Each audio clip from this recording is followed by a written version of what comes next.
C'est un fait que ça fait beaucoup de bien d'être remercié en restant à sa place, en étant juste un adjuvant dans l'histoire et en n'étant pas le centre de l'histoire, quoi. Juste une personne qui aide. Je m'appelle Charlotte Nollet, je suis sage-femme depuis bientôt 4 ans et j'exerce actuellement en hospitalier, à l'hôpital Saint-Joseph qui est à Paris.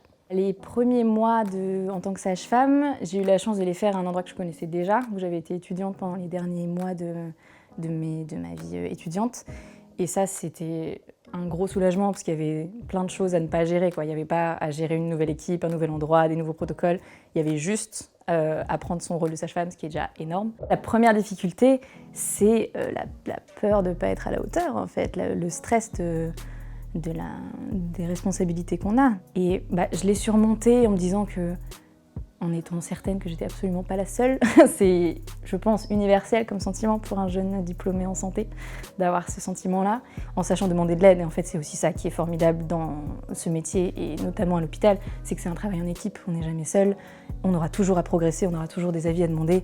Les plus belles réussites, c'est une patiente ou un couple qui est fier d'elle, qui sont fiers d'eux, après un accouchement ou à la fin d'un séjour en suite de couche, et qui ont pris conscience de leur capacité, de leur pouvoir à accoucher, à devenir parents, et qui te remercient. Annoncer les mauvaises nouvelles, quoi. Annoncer une mort fétale, accompagner une patiente qui accouche d'un bébé décédé, ou dans une interruption médicale de grossesse. On est formé, mais en ce qui me concerne, je considère avoir jamais été vraiment prête avant de le faire. J'ai toujours su que ça faisait partie du métier, mais de me rendre compte que j'étais apte à le faire. C'est de ne pas toujours avoir le temps de prendre en charge les femmes et les couples, de les accompagner humainement aussi bien qu'on le veut dans l'idéal, juste parce qu'il n'y a pas le temps. C'est heureusement pas toujours le cas, mais c'est quand même fréquent. Et ça, je veux pas non plus dépeindre le métier plus rose qu'il ne l'est, quoi. Il y a quand même beaucoup de moments, beaucoup d'endroits en France, beaucoup de sages-femmes pourraient témoigner, pour dire qu'on n'a pas toujours le temps et les effectifs dont on a besoin pour faire ce métier tel qu'on l'aime et tel qu'on le veut dans l'idéal. Avec les patients, on est très vite dans une relation de proximité, parce que c'est un moment exceptionnel pour eux, pour elles, pour eux.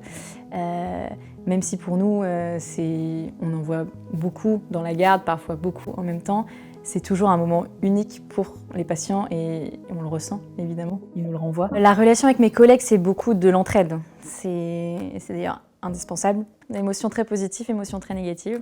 C'est un fait, on côtoie beaucoup de situations très heureuses et on côtoie des drames.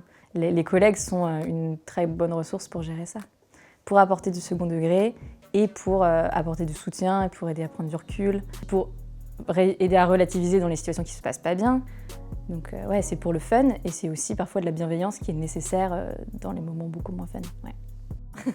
Enfin, pratiquer au maximum pour faire un maximum d'erreurs, en apprendre un maximum.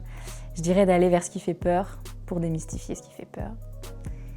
Et je dirais de garder l'équilibre personnel comme la première priorité, de toute façon.